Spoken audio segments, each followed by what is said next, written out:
This episode is brought to you by SD Sober Living. If you or someone you know needs a safe, supportive recovery home, then reach out to SD Sober Living at www.sdsoberliving.org or call 619-334-9869. That's 619-334-9869. Come get some Fuck Fentanyl and some San Diego recovery at SD Sober Living. Hey everyone, I want to take a moment to talk about something really important, mental health and addiction. If you or someone you know is struggling with mental health or drug addiction, especially if they're facing chronic relapses or have a history of bouncing in and out of treatment centers, I want to recommend Baja Rehab. Baja is a premier lockdown treatment center located just 45 minutes from the San Diego border in beautiful Mexico. I've had the opportunity to visit their facility, and I can tell you firsthand, it's not only stunning, but also equipped with everything needed for recovery. They offer comprehensive medical detox and have a dedicated team of drug counselors and specialized therapists. If you are ready to take the first step towards healing, call Shalom, the intake director, at 619-855-6368. That's 619-855-6368. Your loved ones deserve a second chance, so don't wait until it's too late. Reach out to Baja Rehab today. Looking for your next new tattoo? Visit My Addiction Tattoo, where art meets passion. Our talented artists specialize in custom designs tailored just for you, ensuring each piece is as unique as your story. From your vibrant colors to intricate black and gray work, we bring your vision to life in a safe, welcoming environment. Plus, we prioritize hygiene and professionalism every step of the way. Book your consultation today, and let's create something incredible together. Visit us on Instagram at My Addiction Tattoo or call 858-352-6416. That is 858-352-6416. Or stop by at the shop at 3742 Mission Boulevard, San Diego, California, 92109. Nobody reps Fuck Fentanyl like My Addiction Tattoo.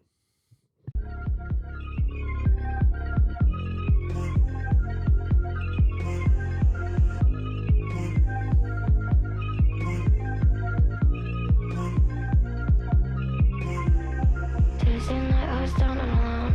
Shut down, turn off my phone. Who am I when the lights turn on? Hotel room feels so fucking cold. Got money but I'm broke. You think I'd sell my soul for this life? Soul for this life? No, no. Here we go again. I'm standing on the edge here with my old friend. The voice inside my head, I can see the end. I'm taking one more step. Don't look down. Wait. When I think I'm about to break. All the shit that I die for is the shit I stay alive for. Wait. Yeah. Stay Alive by Nessa Barrett, my new girlfriend. She's a very attractive woman. Yeah. I'm Luis Romero. I'm the Fuck Fentanyl guy. This is the Fuck Fentanyl podcast. I have my friend Tiana on. How you doing? Hi, I'm doing well. How are you? I'm doing well. So you picked this song.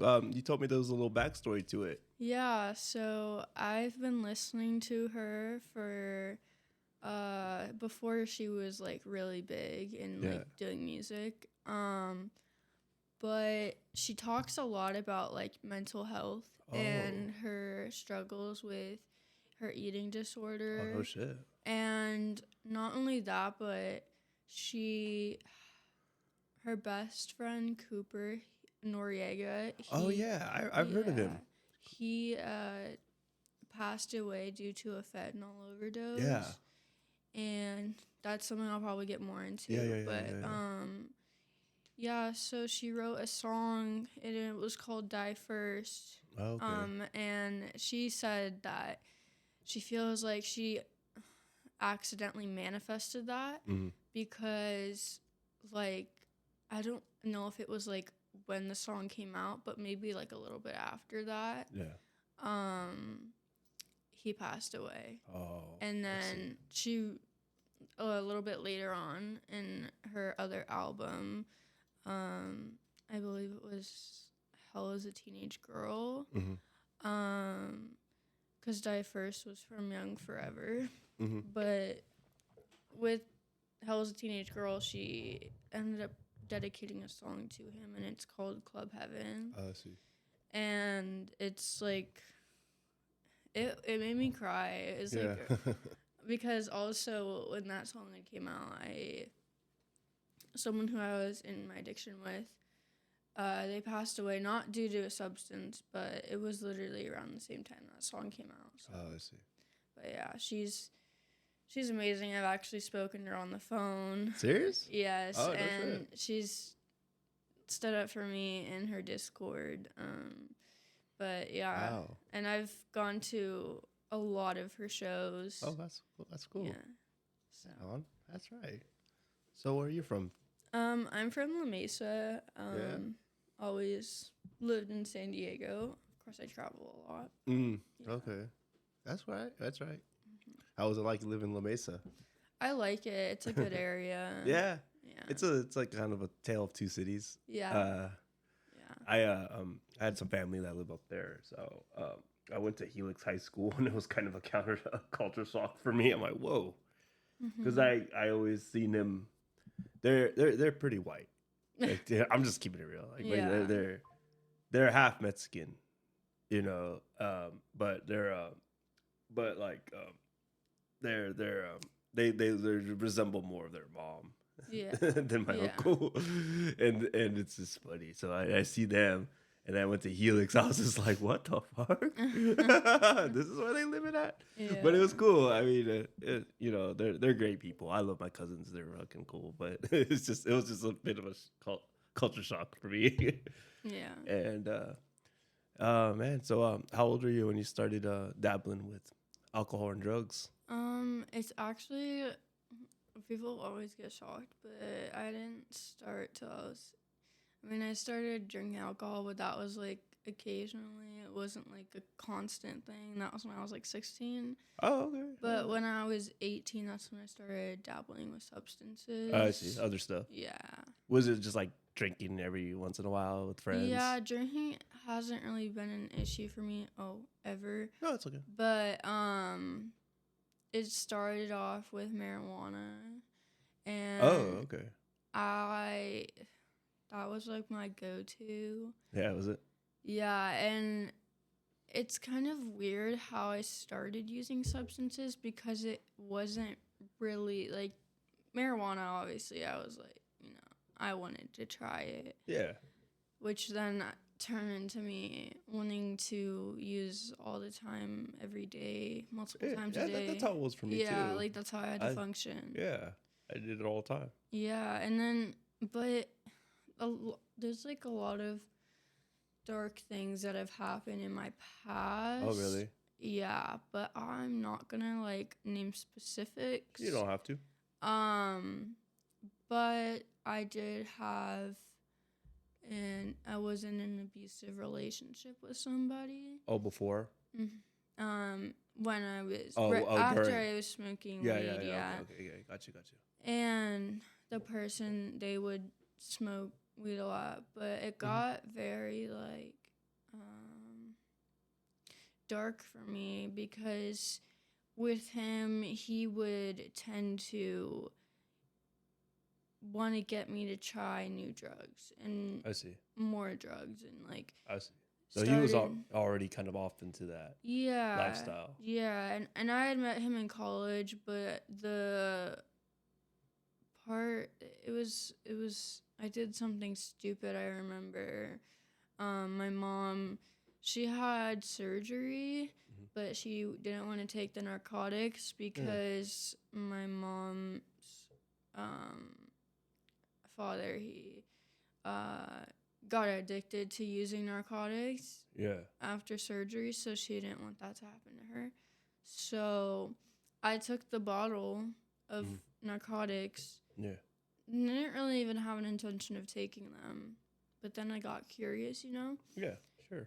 And then I don't know why I was like showing off to the guy who I was talking to, who later became my boyfriend, and he was like, he thought it was so cool that I had perks, and he wanted them, and I was like, and that's when around the time I started selling perks. I see. Yeah. But yeah, it got really dark to the point where like it wasn't me willingly wanting to use the drugs. It was where the person would kind of force me to take the drugs in a way. Right. And I don't like using the term like down my throat, but that's like what it was for me in my experience, you know? It's just like the pressuring you to... And I just remember, like,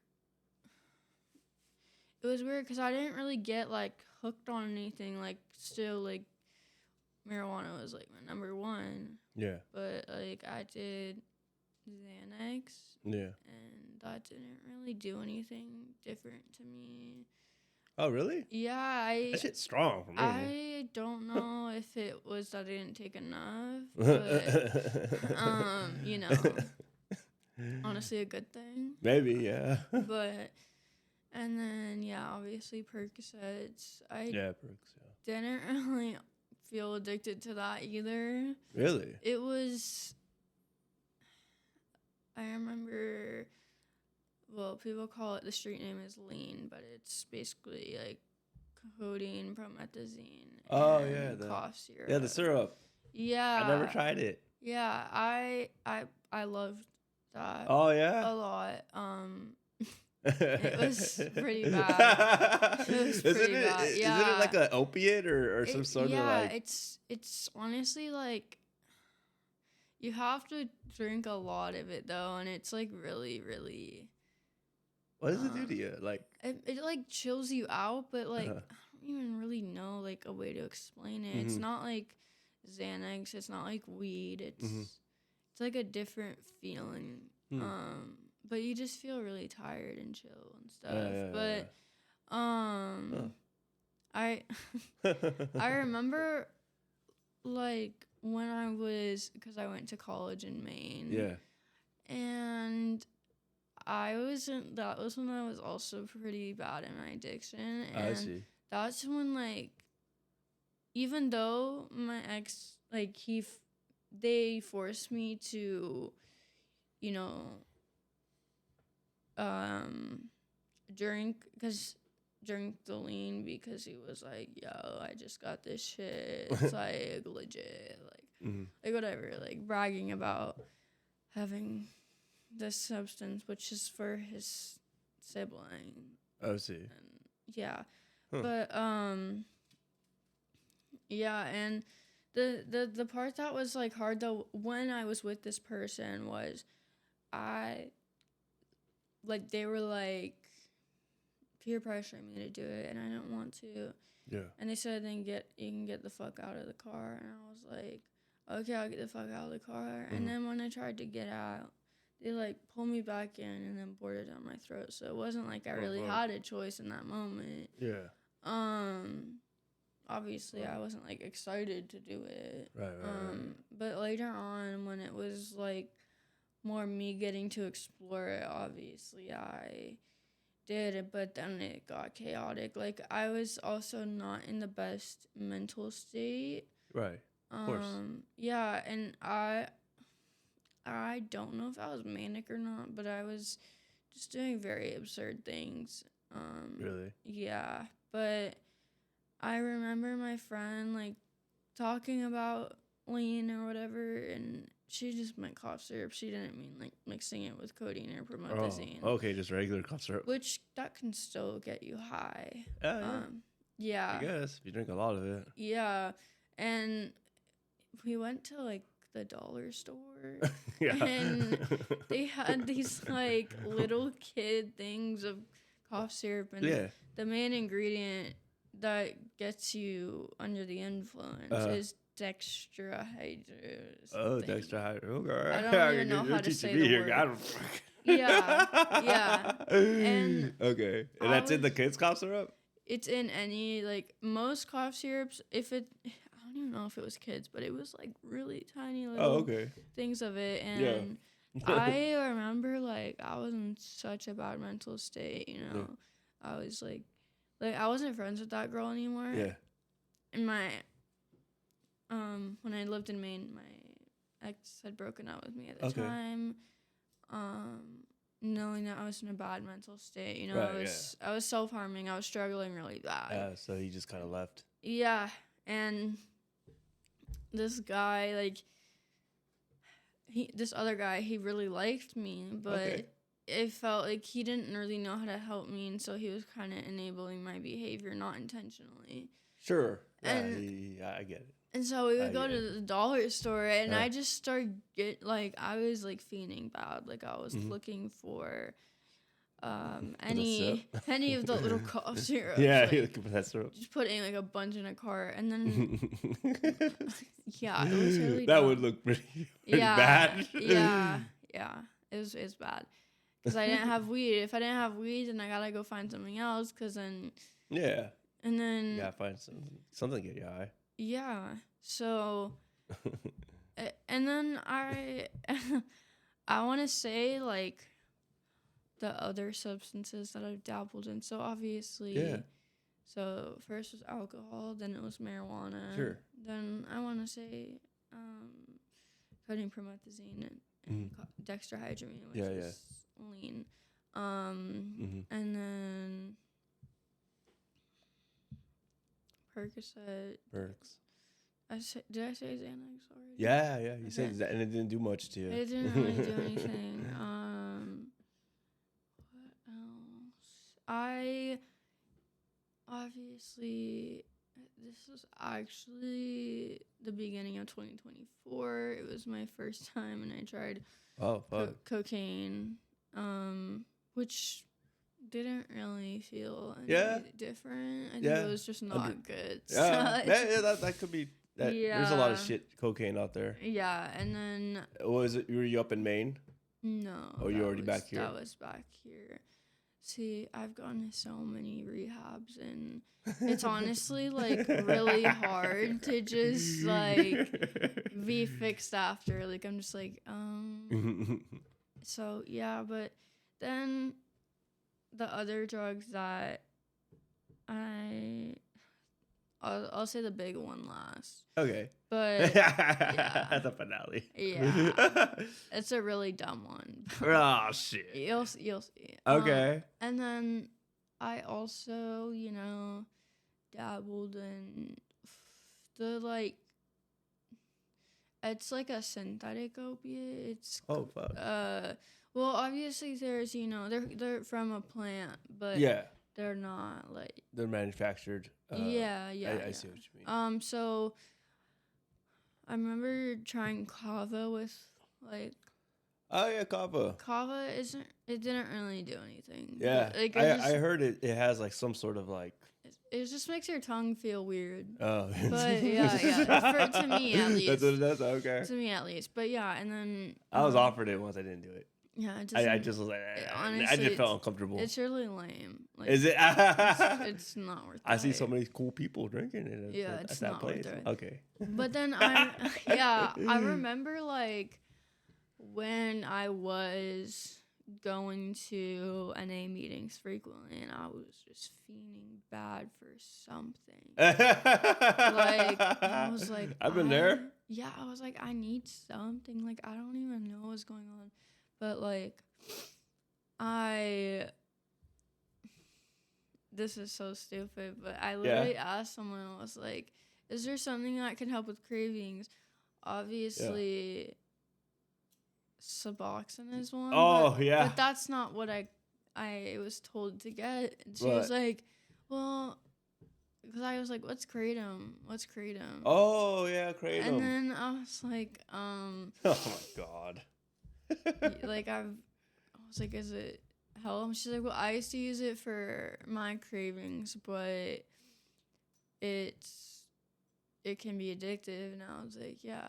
So I remember my first time trying it, I tried the liquid form. Oh, yeah. The syrup, and I see.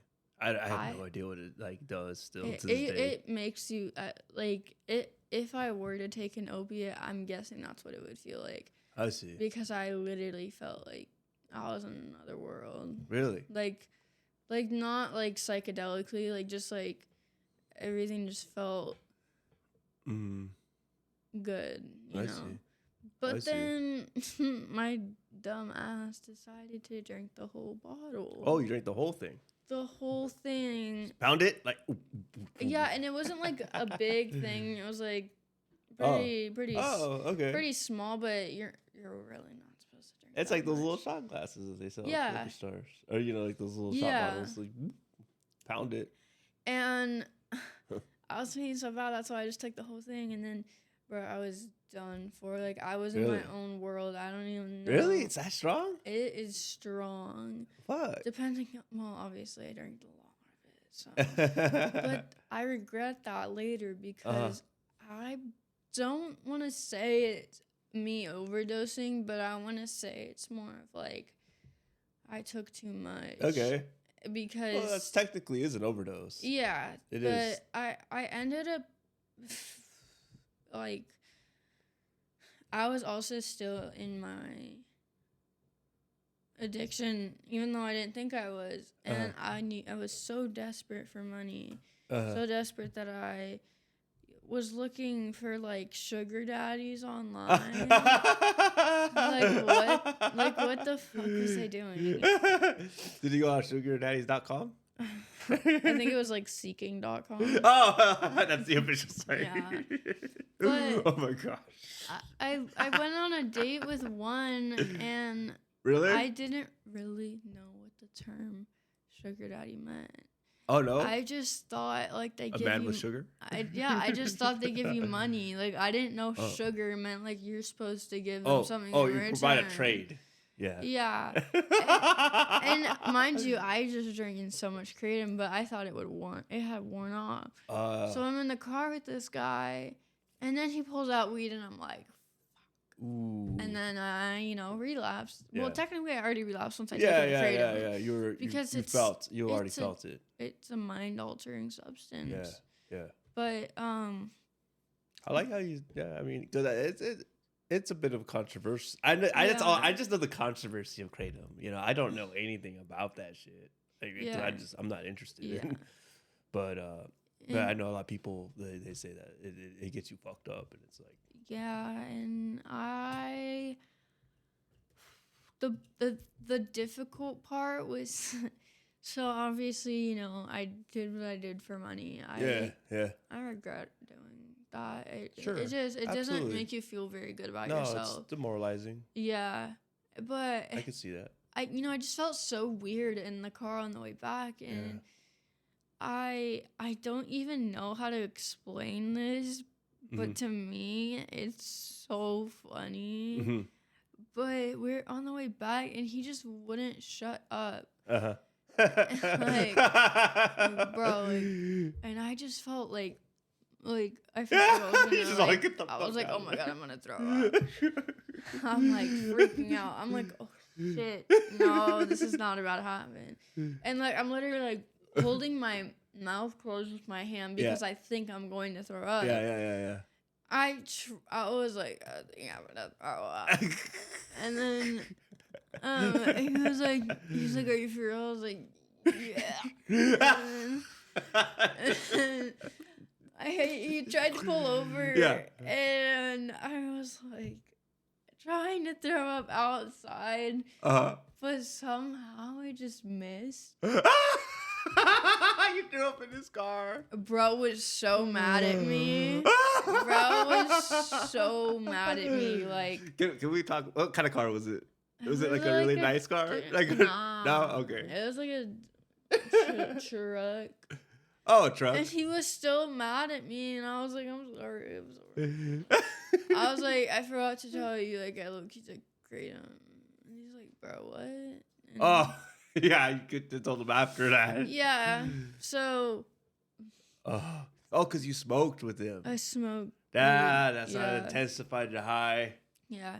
Even though I thought it had worn off, but obviously I took a lot earlier. So your body remembered. yeah. Oh yeah. And so drum roll. Yeah. The big drug that that is so dumb, but yet for me so addicting. Yeah. Whippets. What? Whippets? Nitrous oxide. When you go to the dentist. There you go. I haven't done that one in forever. It's so foul, bro. Like, I'm literally just putting like air that pops your brain cells into my body. Like, so when you go to the dentist, obviously, my mom's a dental hygienist. Fun fact. And when you go to the dentist and they're like taking out a tooth or whatever they're doing, they put this stuff called laughing gas. Yeah. But they obviously have oxygen to even it out. Yeah. When you go, you can literally go to a smoke shop. This is how easy accessible it is. Okay. Any smoke shop, there's these. They're called like whipping cream cans. Whipping cream cans, okay. Yeah, but they're known as whippets, obviously. I see.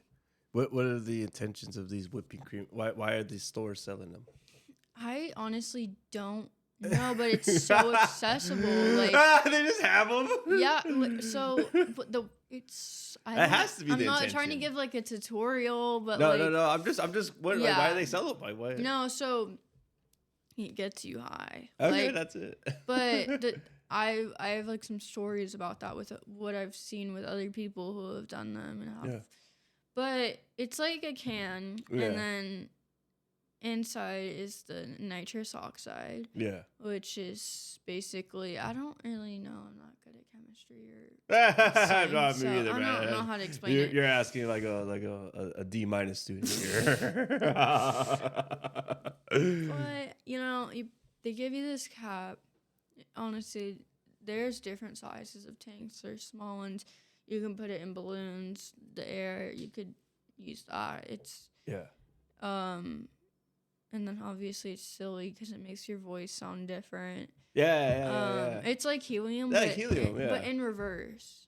Oh, what? So like it makes your voice deep. Like, oh fuck yes. Yeah, but dude, that's sick.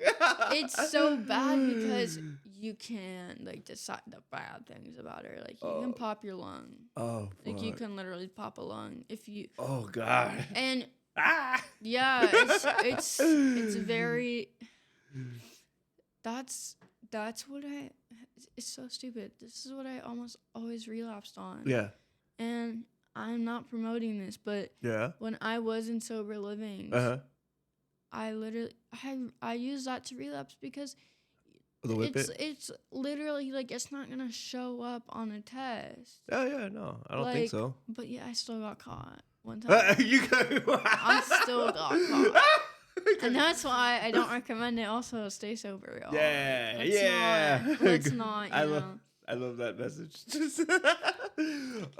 So, how did you get caught doing the whippet? Was it just because you were just too fucked up? No, it was literally the next day I come to program and I'm like, my head hurts. The lights are bright. And they're like, I don't know if someone snitched on my ass. Oh. Because, obviously I was in another, like, rehab romance with some guy's brother. Oh. It's so long. Such a stupid long story. Those happen. Yeah. So someone about it was, like, hating? Yeah, I don't. The only reason why I did the rehab romance, guys, is literally because I was bored and wanted affection. Really? I never heard of that. No, that's literally, and it just made the time go by faster. Wow, I can't believe that.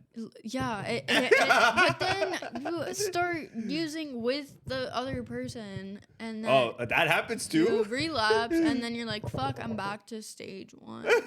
There's a really funny, hilarious meme. Every time I see There's some memes that I see like that I'm just they're just gold. They never age. And then one of them was like like it was a picture of this like really shitty fucking Motel 6 looking room, and it's like the next destination after your romance. That literally is something that fucking happened. Yeah. That's so funny you mentioned that. After your rehab romance. Literally. Well, this guy who at the time I thought she was my friend, but she did some really shitty things. Mm-hmm. She was talking to this guy who I know because he went to my home group, Mm-hmm. and I thought he was like a cool guy, whatever. Sure. Apparently the whole time he was trying to get at me, but he was having a thing with my friend, and it was just like the shit she would say was just really weird, like about him. And you know, I hung out with him because 1, I wanted attention. Yeah, of course. 2, I was bored. Yeah. 3, he was giving me free drugs. Oh, but shit. Like that was a bonus. Yeah, of course. But what I didn't realize is a real winner. literally. I think what I didn't realize at the time was that there's a consequence to every decision. Like, absolutely. So when I chose to hang out with this person, knowing how my friend said he like acts, but my friend liked the way that he acted, even though they like ended things. Yeah. When she had left the program, that's a whole nother story. I'm not getting into that. That's okay. But this person was like, I got kratom pills. I was like, oh fuck, here we go again. Oh no. But when I say like kratom pills, I mean like, I don't know how in the world this man had so many. Yeah. I couldn't tell you. I could not tell you how many I took. I could not tell you. Really? I at least, this is really bad. Mm-hmm. I want to say more than 50. What? God damn. More than 50, and 50 then pills? Yeah. Fuck. Yeah. Oh my god, dude. But it's not liquid, remember? It's like in a powder pill form. Pressed. Yeah, so I just wasn't feeling it. So he was like giving me handfuls more and more and more, and I was like, God damn, I was like, dude. shit. And you know, I had done whippets before. Do whippets in the car while we were driving, you know. Yeah. And then this man was just also like physically like, I don't want to say abusive, but aggressive in the way that he would. I see. I don't want to say affectionate because I did not like it. Yeah. But like, it would just make me uncomfortable. Like I don't like kidding me and like grabbing me a certain way, and really? It's just reminding me of past trauma. And, right. Absolutely. No. But then also just feeding me drugs, like. Literally, it's like a reincarnation of one of my ex-partners. Yeah, absolutely. Obviously, that's probably why I went to this person. You know, it's like... Right. I hated that person, but you're familiar with it. It's the high you get from being... The rush. Yeah. So... Yeah, absolutely. When I was doing the nitrous, and... Mind you, when I used to do nitrous... It wasn't just a can. It was max. I would go through like I want to say 2 or 3 cans in a day. Okay. Mm-hmm. And when I was really in it, there were cans. I don't even know how to say how tall they were, but they were like. Oh fuck. They were like really tall and really fat cans. Damn. And I would also go through those in a day, not by myself, but obviously with others. Like an oxygen tank. God damn. Yeah. That's how addicting they were. And they had flavors too. They had flavors. They had like chocolate, like cherry and like strawberry. Like it was. That's pretty crazy. Like they're literally trying to hook you on, just like with the vapes. Yeah. Oh yeah. Yeah. Exactly. Flavor them up. Yeah. How about cheesecake? But yeah, so like I was getting nitrous and giving me kratom pills, and I would when he's feeding me these handfuls, you know, I'm just thinking about, oh my God, I want to get high. Oh my God, I want to get high. Like, that's all I was thinking about in the moment. You weren't, I wasn't even like, oh, this drug's going to kill me. Like that's not what I was like, I'm fine because it's natural. It's, you know. Yeah, natural, yeah. But, like, I did not realize, like, how many handfuls. It's literally, like, the beginning situation when I first tried Kratom and I drank the whole thing. Mm-hmm. This is, like, the same exact thing. Same thing, because I was not counting. I was like, I'm not high. Like, I was impatient, too. I was like, just, I need more. Like, I'm not high. He's like, here, I'll give you more. And then just, like, the handfuls kept getting bigger and bigger and bigger. God damn. Oof. Takes me home, or someone picks me up from the sober living, and I go to sleep, slept great. Wake up, it's the morning. Yeah. I go outside, just vomit. Again, no. Literally like the same thing when I was in the truck. Mm-hmm. But yeah, so and then I like blamed it on because I also get nauseous when I eat eggs. Yeah. So I was trying to cover it up by like saying that it was because I ate something with eggs in it. Which I did, but that's obviously not the reason why. No. Literally, it's those damn eggs. Literally, if anyone from my old sober livings who worked there is hearing this, I'm so sorry. Oh no. My bad. I'm literally exposing myself, but it's okay. This is like the real side of like what's going on. What isn't talked about when you're in treatment, like the amount of relapses you go through, the amount of unhealthy friendships, like all of that. It does. Yeah, and I think, and now I want to get into like the deeper stuff, you know. Let's go. Which before like I talk about this, I obviously want to let everyone know who is listening.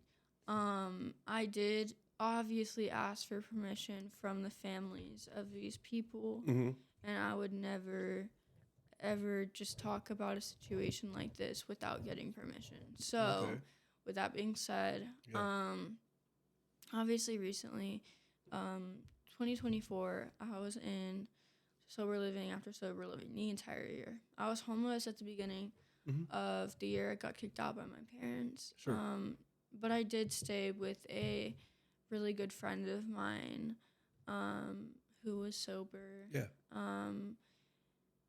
And finally, like, because I couldn't stay there for that long, you know, he's nice. He's giving me a place to stay, giving me food. But then he was like, Tiana, you gotta help yourself. Like, you can't stay here. Like, you gotta help yourself. Right. I was like, okay. So I checked myself in to Sharp Mesa Vista. Yeah, I'm familiar. And yeah, that's where I usually end up going. It's honestly like a really good place. If you end up going to the psych ward. Not that I recommend going to the psych ward. Go there. But if you really are in desperate need of like a place to stay and you're on substances or you're going through a mental health crisis and you're in San Diego, I would go there. The doctors have helped me so much, and the psychiatrist, all of it is, and there's group, there's program, there's, you know, time to meet other people. Like the guy whose place I stayed at, that's where I met him. Oh, no shit. And we became best friends. Like, he's like a brother to me. He's, like, such a good person. So, yeah, that's where I was in, like, February. And then a little bit later on, I cannot tell you how many sober livings and rehabs and detoxes I've been to, obviously. In and out.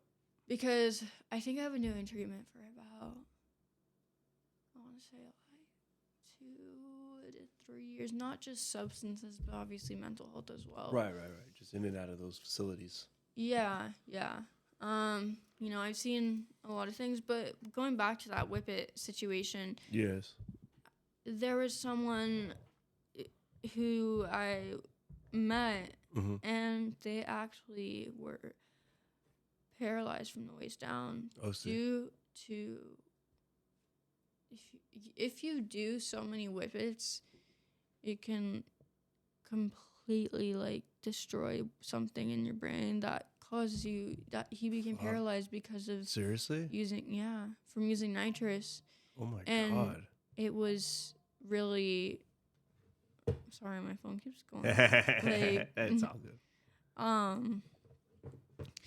But yeah, that person is paralyzed for the rest of their life. Partially paralyzed, just from doing whippets. Yeah, like that shows you like the drugs that you don't think are gonna. Literally, every drug has a cost to it. Absolutely. And we don't think about that. Like even weed. That was why I was mostly in rehab, because I would do that one constantly. Obviously, I've done Molly, I've done coke. It'll lead to other things. Promethazine, ketamine, like I've dabbled in my substances. Yeah. I'm very lucky though to not have. I don't want to say overdose, because technically the kratom situation was like a mini overdose. Yeah. But like one too many. I've never, in my time, I've never come across fentanyl. Yeah. Which I'm really grateful for. Absolutely. Because you came across a wide variety of different stuff. Oh yeah, and very easily been in any of it. With every substance that I think I've come across is like, I definitely realize I become just like a completely different person. Yeah. Like the person I am right now is like motivated, wants to get stuff done, wants to have a future. But when you're in your addiction, you don't want to do anything. Like you literally don't want to help yourself. You want to sit in it, whether you're depressed or bored or whatever. You just sit in it. Yeah. And then you start. The way you know you're in addiction is when you start isolating constantly. I mean, that's usually the first thing. And not only that, but using by yourself. Like where normally you would use it socially and you would just do it with people. Yeah. Like even like alcohol would be a great example. Yeah. You know, usually a normal person would go out. Anything, yeah. Go out and drink with their friends. And that's the thing is like, sometimes you're like trying to give yourself the benefit of the doubt, but really you're just digging yourself deeper and deeper into your own hole. Yeah. And it's so hard to get out of. That's where I'm going with next is what I experienced in October. It sucks because October is my birth month. I love October, I love Halloween, all of that. Right. But for some reason, it just seems to be a really dark year, like dark month for me from now on. And I hate saying that because, you know, obviously, like I said, I love October, but, you know,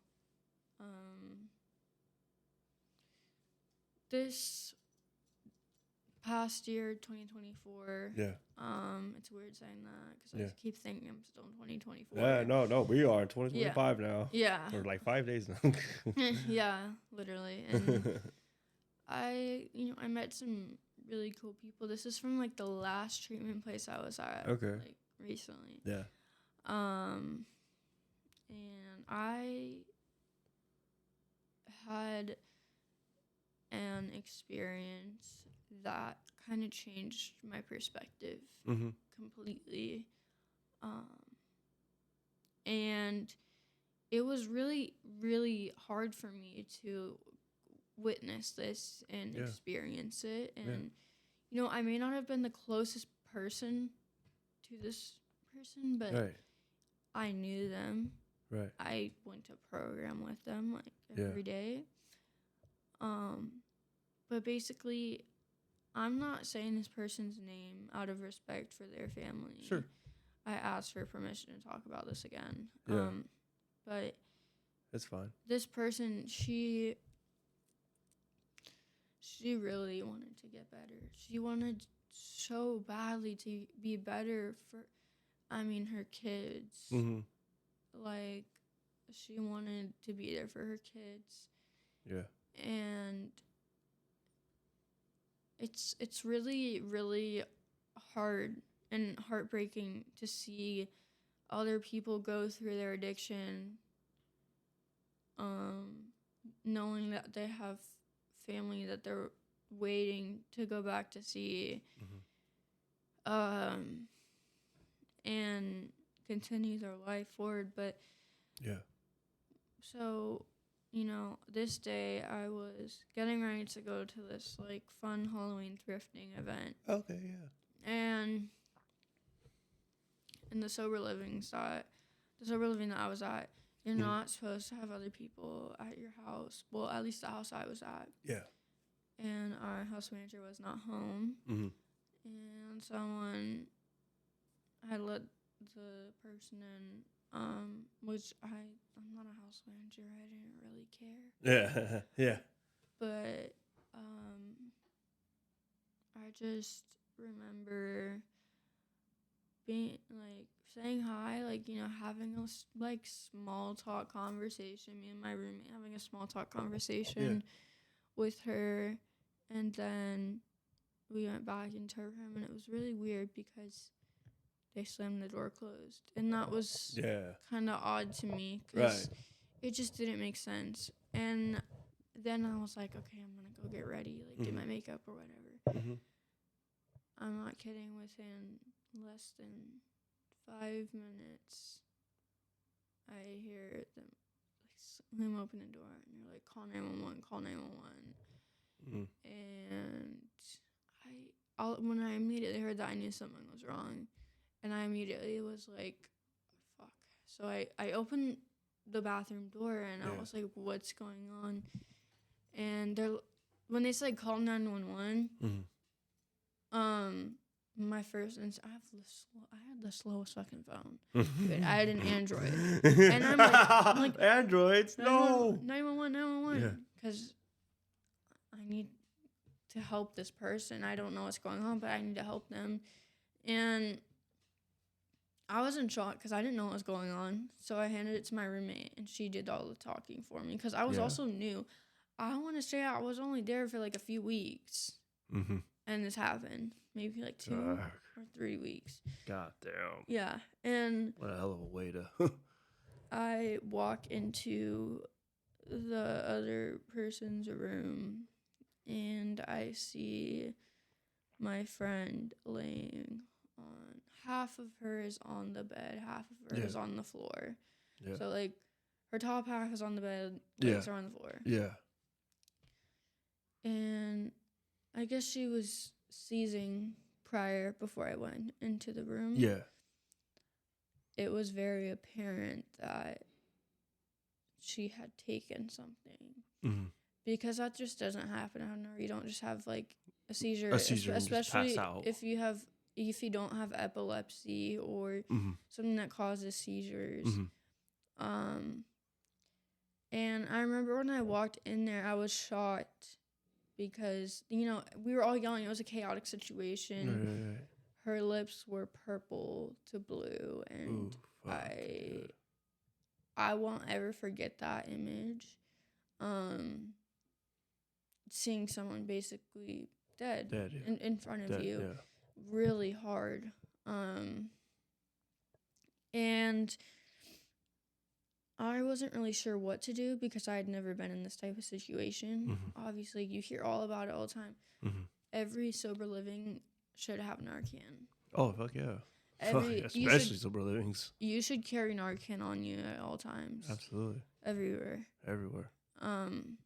But so my roommate, she ended up fixing, like, putting her legs on the bed so she was, at least her body was flat so they could administer Narcan. They checked her pulse, or they didn't feel anything. And so, and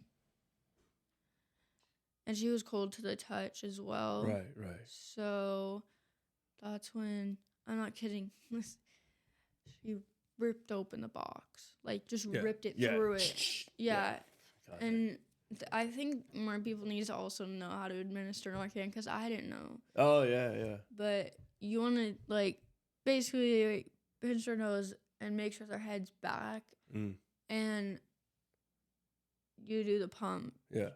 I'm not kidding. Literally was standing there for 20 seconds after that was administered. She just jumps up. And then, you know, obviously people have different reactions to Narcan, but I mean, it was like she had seen something. It was like very scary. And it was like she was I don't want to say a zombie, but it was like she was ready to attack. Oh, like fuck. just ready to attack anyone and everyone. And honestly, you don't really know what's going on in their mind. Yeah. In that situation, I mean, they're basically not there. Like they were. So,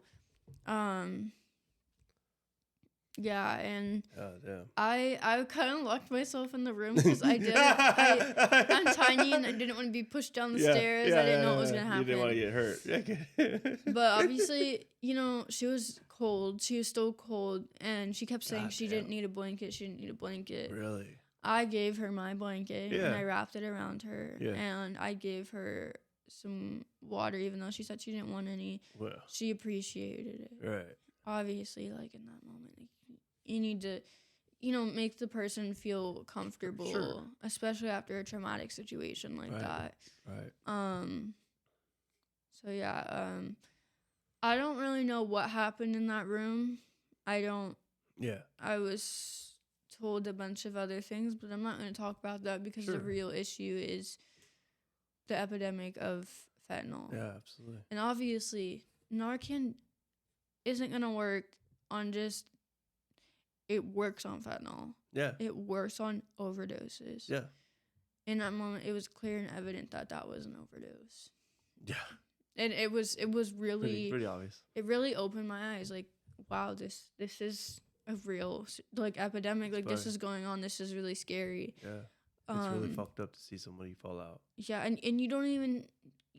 It's so you would not even know that fentanyl is in your drugs. Yeah. Like you would not know unless you go and you get a fentanyl tester, which if you are still in your addiction or you're just a occasional user, like socially, please go get a fentanyl tester. Yeah. They're super easy to find. You can literally find it at any like drugstore. Just, and I know I can get you some. At raves too. Yeah. They have them all over. They have fentanyl testers. Yeah. Narcan, obviously. There's a vending machine at my work. Yeah, that has it. Exactly. It's like it's free. You just pipe in your information and then you just press the button and it'll fall right off. Yeah. It's easy. So then, like a little bit later on, after this incident had happened. Yeah. She is still at the sober living for a good amount of time, and then they sent her to, I don't know if it was a detox or some type of home sober. Yeah. Yeah. But then I was told from a close friend of hers she had overdosed again. Fuck, goddamn, dude. And then hearing that, I was obviously like, this is really, really sad. Like, it's really hard. Just, like, someone you know, like, it doesn't matter if you're close to them. Seeing that happen with someone in front of you is going to be a wake-up call. Yeah, absolutely. But it was just really sad when I heard that, but I was Did this person pass away? I'll get to that. Okay. But this second overdose, they saved her, you know. I see. Then, not even within a week, I think I want to say a few days later on, overdoses again. Oh, fuck, man. And I was told also, like, the the friend who, before she had overdosed at this other place, she was asking people from the place I was at the time for money. See. So that's also a big warning sign. Yeah. And then, obviously, obviously we're very vulnerable when we're in our addiction and we are recovering. So we're very vulnerable to wanting to help and caretake. Yeah. But when you've been doing treatment for a while, you kind of like, I gotta be there for myself. Like I can't just hold everyone's hand and save them. Yeah. And so people were saying, if you need food, if you need something, I will get it for you, but I can't give you money right now. I'm sorry. Right. Because you're not helping them. Yeah. And I think that's also important is boundary setting with people in active addiction. Yeah. Absolutely. I don't think it's talked about enough. But boundaries is fucking humongous. Yeah. So in this final third overdose, which is so odd that it was the third time. Yeah. Because you know what I always say? 3 strikes, you're out. No. I hate saying that, but that's so true. Like in baseball, it's like, I know. But like that term has always stuck with that. Like if you, the first time you're like, oh, I'll be fine. Second time you're like, okay, this is starting to get bad. Third time, there's no going back. You can't. It's so hard to come back from something like that. So sad though. Shit. When they had found her on the floor of the bathroom, same thing, lips are blue, purple, cold to touch. They had to, rush her to the emergency room.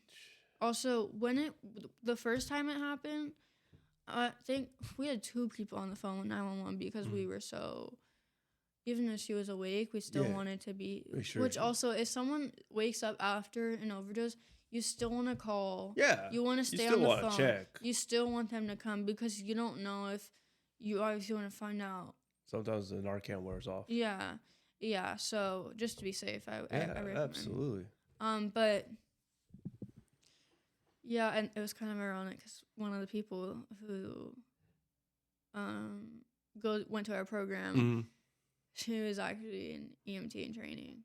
So she arrived there first. She walked over from her house to our house, and which was cool. It was good to have that. It was always good to have one of those. Yeah.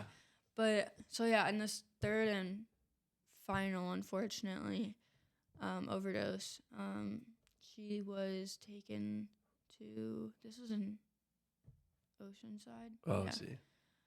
Oceanside / Carlsbad. Yeah. The Tri-City Hospital. Yeah. I know what you're talking about. She was taken there. She was put on life support. It was really, really upsetting. And I'd seen photos, unfortunately. People were taking pictures of someone. Really? Yeah. It was What the fuck, dude? like posing with her. What? Yeah. Oh, dude, no. Yeah, no. Yeah, What the fuck? I feel so bad for her family because they can only do so much. And she wasn't even from California. She was from, I want to say, like, Alabama? Okay. I may not be wrong. Or what? I may not be correct on out that. of state. She's from out of state. But she was not from. Yeah. Husband flew all the way out from. And brutal. Kids obviously can't come and see that. That's very hard. And they were young. They were very young. I think the oldest was 12. Youngest maybe 3. Yeah. So. Oh man, it's so hard. Yeah, it was hard, and I really wanted to, at least see her, but it just it didn't. Timing, things didn't work out. There was too many people coming in, people who honestly I didn't personally agree should have been going to visit, but that's not the main issue of the situation. Mm-hmm. When the husband came in and he had seen her and the way that she was, it was very apparent. There's, I mean, life support means your body can no longer help itself. Right. Like you're You're a vegetable. Exactly. And obviously family is the voice for that person. Yeah. And unfortunately, it was decided to pull the plug. Yeah. Yeah. Very upsetting, very heartbreaking, and Yeah. You know, I had asked this person's best friend if I could talk about this because it really is like it's a wake up call. Absolutely. I cried, and then you know what the hardest part was? I was moved from one house to another house, and I was put into her room. Oh fuck! After she passed. Oh. And it was it just had this dark aura to it, and absolutely, it was very hard. It was very hard, and it was even harder to see. She wanted so bad to be sober for her family and herself. She had a poster board. It was like a vision board. Yeah. I remember what it said on there, and it was like to be the best mom, to be the perfect mom, to be there for my kids, to fall in love and stay in love, and have a happy life, and all because of drugs and fentanyl. Yeah. Fucking fentanyl. Fuck it. Like, for real. It's fucking fentanyl. literally, like, why the fuck did they have to take her life? Like, this substance is so upsetting to what it... And that's another small situation I obviously wanted to touch base on. I talked about Nessa Bear in the beginning of this. Yes, as you did. She's you did. 100% my favorite singer. She's so supportive of her fans, and I also am in touch with Cooper's dad. Oh, yeah. On Instagram, and Cooper's mom. So Treva Wells Noriega. That is his mother, and his father Harold Noriega. And when I heard about the situation with him, it was also very shocking. Like, when you're using drugs, you're not thinking about, is there fentanyl in this? No. Like, you're not thinking about that. No, not at all. Exactly. Like, it's like you just take the drug. Right. Take the edge off. Yeah. He, unfortunately, so upsetting.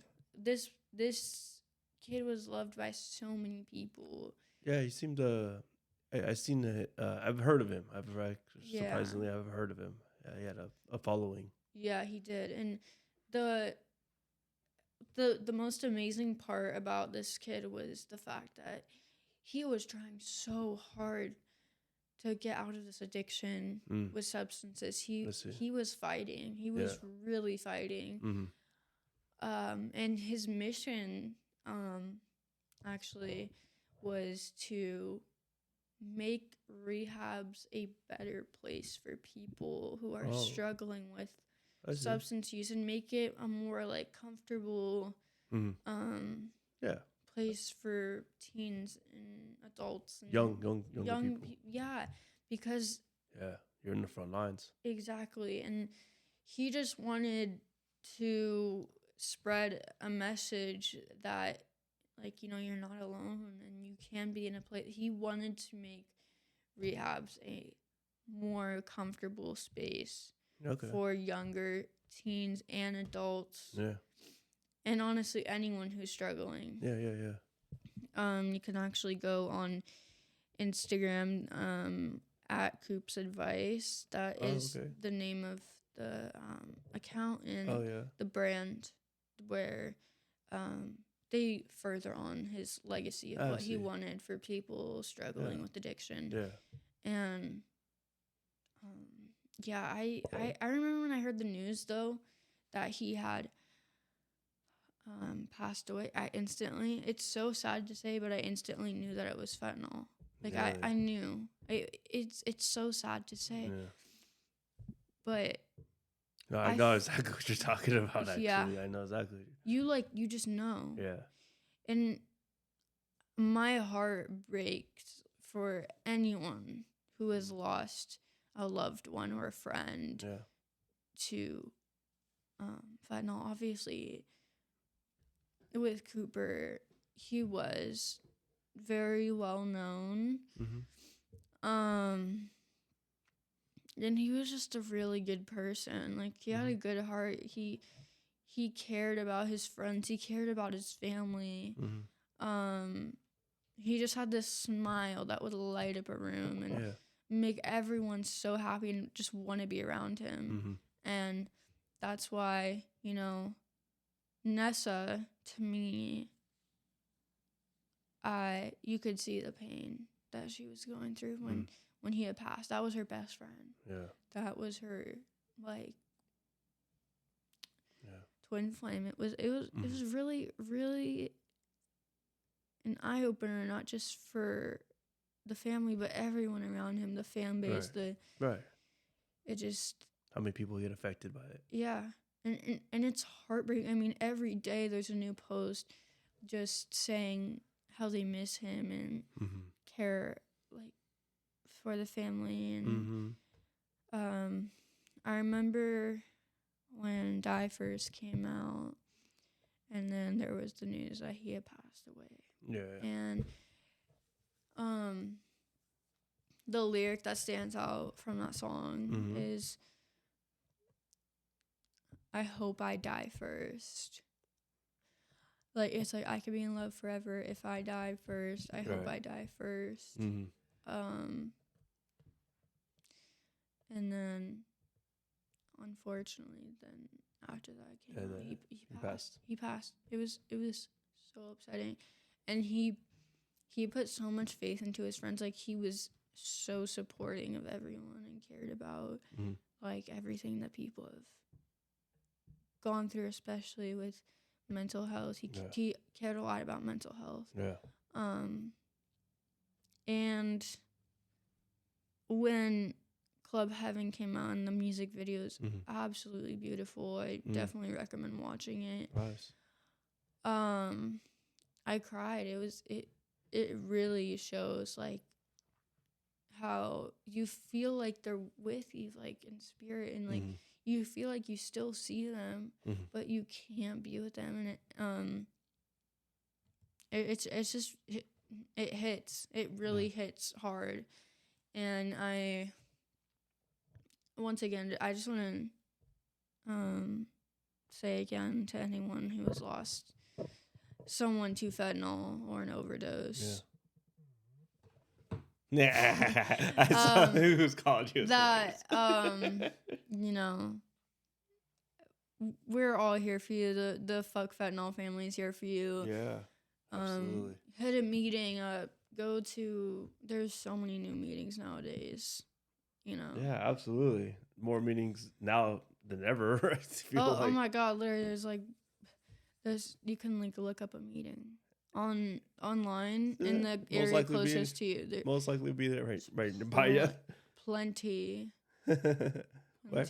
Where? Plenty of meetings. Oh, plenty. Sorry. Yeah, I thought you said good. something else. No, Sorry. you're good. But yeah, and once again, thank you to Coop's mom and Coop's dad for letting me talk about this on this podcast. Absolutely. Thank you. Shout out to you guys. Yeah, and shout out to Nessa again. Shout out my girlfriend. I'm sorry. I will see you in LA. Nessa, she has a tour. Actually. Oh, really? The aftercare tour, and she isn't doing one in San Diego, but she has 2 in LA. Oh, right on. And I'm going to those. I'm really excited. Nice. Fuck yeah. So But yeah, that's mostly what I wanted to talk about. Yeah. Well, I actually wanted to ask you before we wrap this up. Yeah. So when is your clean date? Let me check. Oh, okay. Let's go through the phone. Let's go through the apps. The calendar. Literally. 'Cause I still have that. What is it? I am sober. I think so. I used Yeah. a different one. I used to have one that was really cool, but they fucking don't allow it. My piece of shit androids. Oh. So You know what? I don't have the exact date because apparently I'm not signed in on my phone. Ah! But I know I have a little bit over 7 months. 7 months. Hell Yeah. yeah. Here you go. Yeah. Fuck yeah. Yeah. Well, thank you so much for coming in here. Yeah. Thank you for having me. Yeah, This is absolutely. like awesome. I never really get to talk about this stuff with people, so No. to get to talk about it on a podcast is Yeah. really awesome and spreading awareness too. Fuck yeah. And I really appreciate you bringing it. You know, you're a really young woman. You're how old are you? 21. 21. God Yes. damn. I feel old now. But I you know, one of the things I was telling my homeboy, this was a while ago, conversation a while ago, but I was telling him about like, man, like the people that are in the front lines, I really like, I feel for are the younger generation. Yeah. You know, teenagers now and the people in their early 20s. It's like they're totally in the, like, it's such a different ball game compared to when I was that age, and I mean, I was rushing roulette for me, but it was more on purpose. Yeah, I feel like also like drugs are more common for young. Absolutely. Well, that's what they go teens, for. Yeah, it's because it's so accessible. Yeah. It's so easy. Oh, like yeah. literally, a kid you could be going to school with could be selling stuff. Oh yeah. And yeah. yeah, it's a lot. It's an ongoing issue, like the fentanyl epidemic and the young teens and children that are coming across it, and that's why I'm glad. I'm grateful that I started my sober journey in my early adulthood. Yeah, because absolutely. I've had so many people like commend me on that because it is hard. It's so hard. Oh yeah. Like everyone's partying and Me at 21, I was fucking out of control. yeah, I Couldn't still tell me hang nothing. out. Like I'll go to the club, but I don't need to. You don't need to indulge. I don't need to. I can. Absolutely, you don't have need fun. to. Absolutely, you can. Yeah. Yeah, there's like you said earlier, there's a lot of resources out there you can go. Yeah. And link up with and get good people in your life. Yeah. And there's so many sober events too. Oh yeah, more than ever. Like, I mean, they have events for the holidays, like cookouts, barbecues. Yeah. There's even like little like I went to one camping trips. What was it? Oh fuck! I feel stupid because I just had that. Oh my god, Burning Bear. I did that earlier this year. It was like a sober rave. Oh, yeah, that's really cool. Yeah, I haven't heard of that. Yeah. It was at my homie Michael Bird's. He was my podcast guest, so I don't care to say his name. It was at his ranch, and they do it every year, and it's like full production. They like get like DJs and singers and then like in the end of the ceremony, they literally get like it's kind of a shot out looking bear, but it's like a wooden bear, and they burn it. Oh. Yeah, and they like cool. they all go burn the bear, they burn it, and then they have a speaker and stuff like that. Like at the end of it, it's really good. It's really awesome. Yeah, so there's like stuff like that. Yeah. Where you can go out and have fun sober. Yeah. You don't have to. Definitely. Yeah, you don't have to fucking do dumb shit to fit in. You know what I mean? Yeah, and I think I've come to a point in my recovery where I am stable enough to hang out with normies. Yeah. But that's obviously not for everyone. Yeah.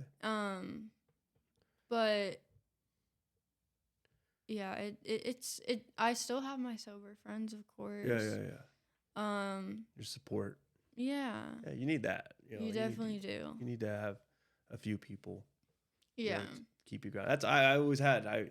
I've been clean for 11 years. So I mean, Wow. yeah. I think you should put the clapping for Ah, that one. fuck! I hate clapping myself. I feel like I'm. Do it. Yeah. I'll be 12 in March. So You'll be 12. 12 years old. I'll be a 12-year-old boy. No, yeah. Yeah. I'm just as I said. That's how I did it. You know, first you don't pick up no matter what. Yeah. No matter what. Yeah. That's a saying at one fellowship. They always say it all the time, but I love it actually. Yeah. And then and also you know, you have just a few people, you know, get the sponsor, you know. Yeah. If you don't like one you have, find another one that's better. Yeah. And then just keep a few people. You know, you don't need to make it your entire life. Yeah, of course. Yeah. Hey, if people do that, God bless them. But Yeah. you know, that's what I'd been doing, and just finding that balance, and then finding, you know, you just find yourself. Yeah. That's it. That's literally it. As you keep going, keep getting older, and you keep getting years and stuff like that, you just keep finding yourself. Yeah.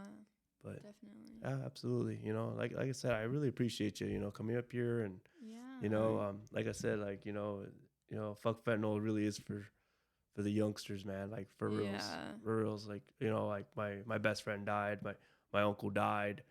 A lot of people I went to programs and stuff died. Yeah. And you know, so it is something serious for me. But you know, the reason why I really try to do this is, you know, for your guys' generation. Yeah. You know what I mean? And I appreciate that so much. And I'm sure we youngins appreciate it. Yeah, hopefully. Yeah. And also, like, you have a clothing brand too. Like, you come out with like shirts and hoodies and stuff. And it's a little popular. It's a little popular. It's pretty poppin'. So definitely check that out, guys. Fuck yeah. Oh yeah, we're gonna get you in a shoot soon. Yes. All right. Well, thank you so much again. Thank you for having me. Thank you. All right. Goodbye, everybody. Bye. This is the Fuck Fentanyl guy, letting you know if you or a loved one is injured in a motorcycle accident, then call 1-800-Lawtigers for a free case evaluation. We are available 24/7.